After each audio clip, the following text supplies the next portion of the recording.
I was inspired to go into sciences and mathematics in particular because of my love and passion for solving challenging problems, reasoning critically and methodically. So I think I just embraced science early enough as a style of life. Well, research nowadays is all about interdisciplinary research. So a mathematician who has a background in physics has quite some edge, and a physicist who has a background in mathematics has quite some edge. So that's actually why I I did some mathematics and some physics as well. And it turns out that it's helping me in my research as I try to investigate some interplay between mathematics and the theoretical aspect with mathematical physics. Research is on fixed point theory and applications, and it turns out that it has applications to optimization, how to optimize resources given some sort of constraints. It turns out also that it is applicable to image compression, and so those are a little bit how my research can be helpful for the industry, even though I must admit that my primary concern is not really to develop applications, but rather focus on the theoretical part. Well, my encouragement to someone who wants to do theoretical mathematics, despite the pressure all around, it would be to actually stress the fact that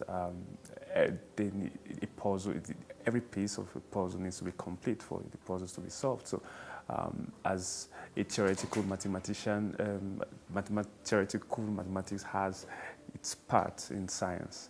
And so if everyone should just go for applied mathematics and all, who will do the theoretical aspect? So it's good to follow one's dream. And also I must point out that if one is very good at what he does or she does, definitely earning a living would not be a problem.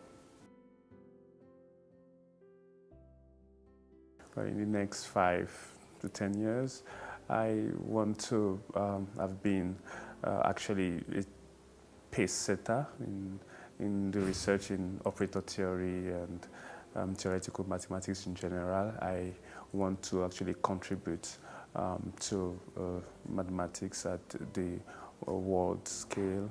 I also want to have gotten some prizes, some prestigious prizes in mathematics. So yeah, I believe that the journey is going to be very hectic, but I'm prepared for the challenge. From my experience at Harvard University and also at the University of Lagos, I want to first say that a mathematician needs just a paper and a pen, to do mathematics. However, one cannot underestimate the effect of the environment on a mathematician. So while it is possible to do high-level research of mathematics in a country like Nigeria, in the University of Lagos, for example, it would be very difficult to achieve that if the institution and the environment does not help. And so I think that what could help African scientists or scientists who work in Africa is actually to have this environment that will be helpful, and also that institutions should encourage research and some sort of interrelation between researchers that are in Africa and researchers that are away, and not just some sort of encouragement by mouth, but there should be some concrete steps that are taken in order to achieve that.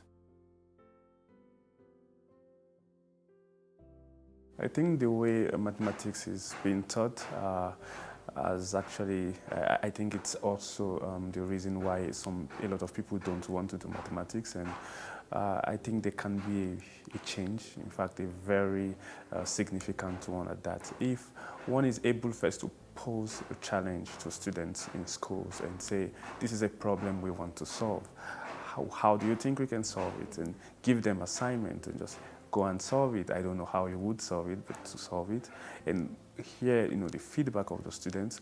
Perhaps the questions that will be asked, the students might not be able to solve it, or they might take so much time. And then if the teacher now says, okay, I gave you a problem, you couldn't solve it so well, I would tell you how to solve it. This is what I should use. I will use mathematics as a tool. Make it interactive. Make it like, oh, mathematics is here actually to solve a problem. If there is that kind of, emphasis on solving problems using mathematics, already you will be able to captivate the interest of the students. So by the time you're now taking mathematics beyond that perimeter of solving problems, the student would have already been so passionate about it and wouldn't mind going into some more theoretical reasoning.